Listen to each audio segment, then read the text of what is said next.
మీ salary ఒకవేళ 30,000 అయితే ఈ విధంగా బడ్జెట్ని అలొకేషన్ చేయొచ్చు. ఎట్లా అంటే 50-30-20 రూల్ వాడి 30,000లో 50% అంటే మీ నీడ్స్ కోసం, 30,000లో 50% అంటే 15,000. ఈ 15,000 rent 7,000, groceries 2,500, electricity water gas 1,500, transport 1,500, medicines 1,000, mobile and internet recharges 1,000.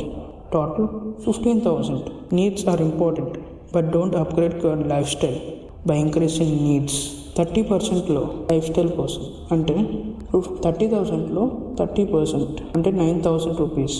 ఈ 9,000 రూపీస్ని ఫ్యామిలీతో రెస్టారెంట్ ఫుడ్ తినడానికి 2,000, మూవీస్కి 1,500, షాపింగ్కి 2,000, ట్రావెల్ ఆర్ వీకెండ్ ట్రిప్స్కి 2,000, gifts or celebrations 2,000, hobbies 500. Total 9,000 cover అయింది. లైఫ్ని ఎంజాయ్ చేయండి, కానీ guilt free, but stay within your 30%. Remaining 20% savings and investment కోసం. అంటే మీ 30,000 శాలరీలో 20% అంటే 6,000.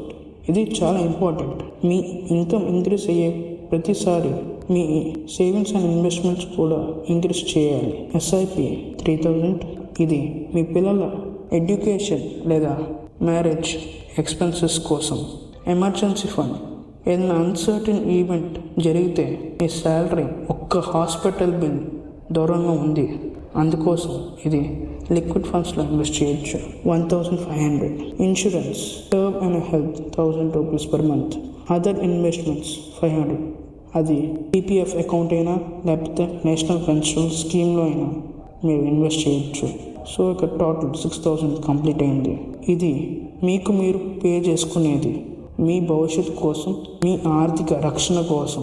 సో మీరు ఈ విధంగా మీ బడ్జెట్ని ప్లాన్ చేసుకుంటే మీరు కష్టపడి సంపాదించిన ప్రతి రూపీకి మీ మనీ ఎట్లా క్యాష్ ఫ్లో అవుతుందో ట్రాక్ చేసుకోవచ్చు. కామెంట్లో మీరు మీ శాలరీని కామెంట్ చేయండి.